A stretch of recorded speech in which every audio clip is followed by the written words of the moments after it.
Iñaki Paz, de Soy ¿no? De LKS Next. Entonces, lo que vengo a presentaros es un proyecto que hemos arrancado en LKS para trabajar lo que son los certificados PKI en el entorno del IoT. Primero lo que voy a hacer es presentarnos a nosotros. Somos LKS, una empresa de consultoría independiente e integrada dentro de la corporación Mondragón y con una orientación de servicio integral al cliente. Hemos nacido y desarrollado en el entorno industrial. Es por eso que seguimos este enfoque de IoT y de PKI, lo seguimos de cerca y hemos estado trabajando en ello. Entonces, en nuestra experiencia, lo que son los dispositivos IoT pueden ir desde servidores rack que pueden ir en un tren hasta pequeños automatismos que pueden encajar en la apertura-cierre de una puerta. Todos estos dispositivos al final se comunican con un servidor, bien on-premise en la propia empresa o bien en un cloud.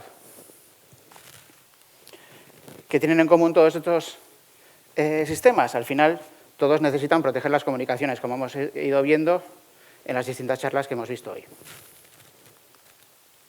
Entonces, ¿cómo podemos trasladar? ¿Por qué trasladar lo que son las PKIs que ya están muy probadas y llevan 20 años protegiendo las comunicaciones a un entorno como el IoT? Principalmente lo que nos permite es, al identificar con un certificado un dispositivo, lo que nos permite es tener identificado ese dispositivo y luego, usando TLS, garantizar que la identidad del dispositivo es la que tiene que ser y tenemos identificado a ese dispositivo en todo momento. Al usar el cifrado TLS, lo que estamos haciendo es garantizar la confidencialidad de esas comunicaciones y, asimismo, también esa integridad de los datos para que no nos inyecten o no nos añadan información que no queremos que nos añadan. Y entonces, ¿qué retos nos trae qué retos nos trae el hecho de trasladar el PKI a un entorno IoT? Porque si tenemos en cuenta que las PKIs hoy en día se están usando para firmar certificados, es como cuando vamos a sacarnos la BACU, que tenemos que ir a una oficina, nos presentamos, te garantizo que yo soy yo, ahora dame un certificado para poder usarlo en otro entorno. Tenemos un montón de burocracia que tenemos que eliminar, ¿no? Entonces, lo primero que tenemos que tener en cuenta es el ciclo de vida de los certificados que vamos a usar. ¿Por qué? Podemos tener dispositivos y los ciclos de vida de los dispositivos pueden ser pues, para 10 años, para 1 año. Incluso tenemos que tener en cuenta si el certificado que embebemos dentro del dispositivo lo podemos renovar o no. Entonces, teniendo en cuenta eso, tendremos que usar o longitudes de certificados con claves más largas o, si tenemos un escenario más dinámico, poder ir renovándolas cada cierto tiempo. Pero ello implica tener acceso al dispositivo. A su vez, en el IoT lo que tenemos es una heterogeneidad de los dispositivos. Es decir, como hemos dicho antes, podemos ir desde un rack hasta un pequeño automatismo.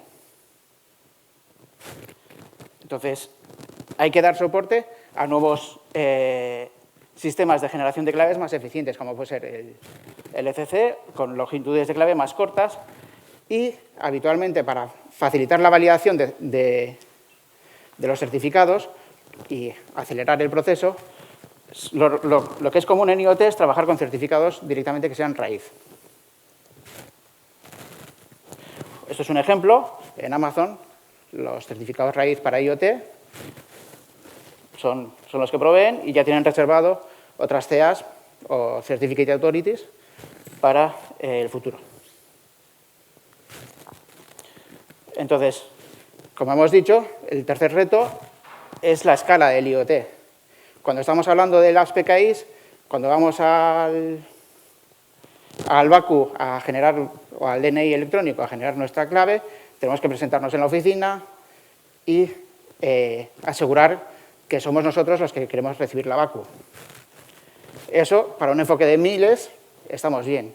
Pero cuando estamos hablando de una cadena de producción de dispositivos, que normalmente van a ser millones de dispositivos que van a llevar su certificado, si tenemos que estar con un proceso de burocracia muy grande, nos puede dar nos van a salir problemas.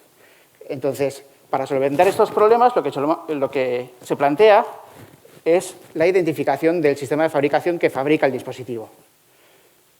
Es decir, registrar esos sistemas de fabricación en nuestro sistema para que sean ellos los que pidan los certificados.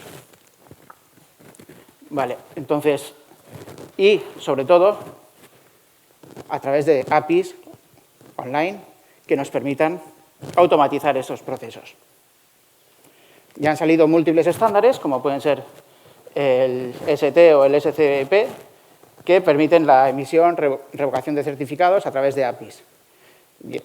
Unidos a otros estándares ya existentes, como son el CRL o el OCSP, Online Certificate Status Protocol, nos permite pues, acelerar estas integraciones y estos sistemas de burocracia.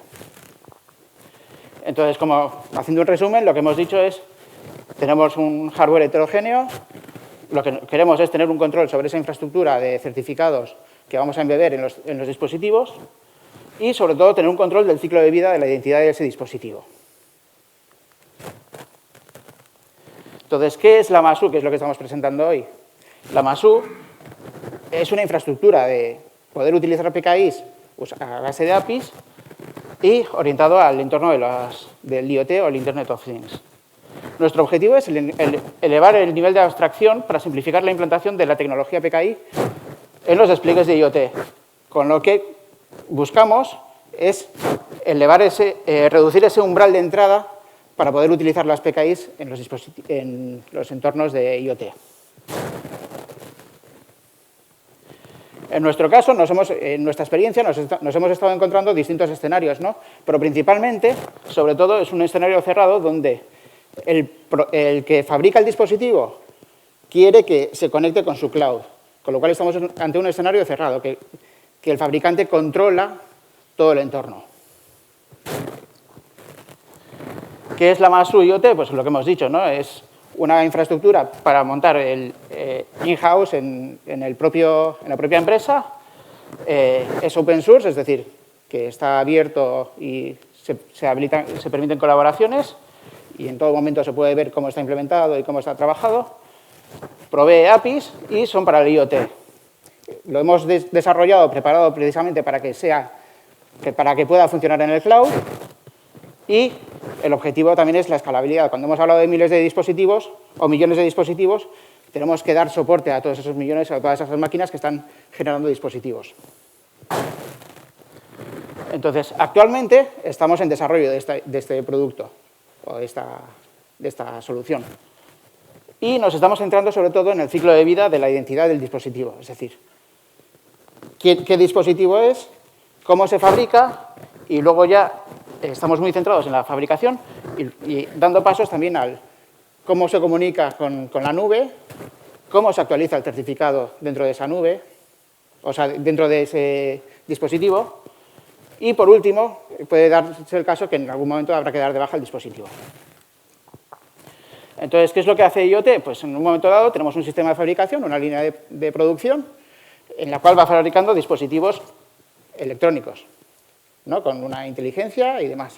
Lo lógico es que lo primero que tenemos que hacer es registrar esa línea de fabricación en nuestro sistema, para que luego, en un segundo paso, pueda solicitar certificados que va a embeber en el dispositivo. Ese certificado va a identificar ese dispositivo.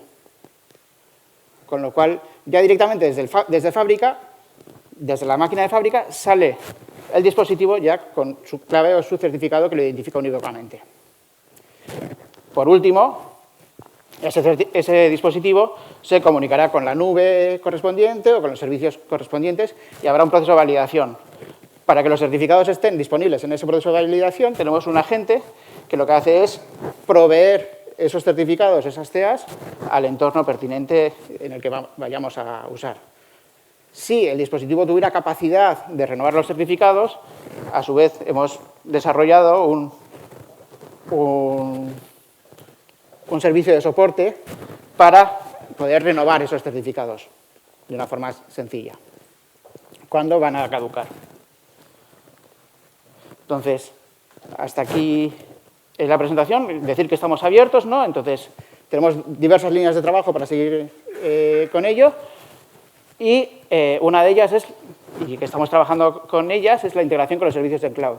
¿Qué quiere decir esto? Que estamos ya trabajando con la subida de los certificados o las CEAs que desarrollemos en la MASU a los distintos servicios IoT, Amazon, Azure, Google, con lo cual también permitir un registro automático de los certificados de los dispositivos a esos entornos. También lo que buscamos es eso.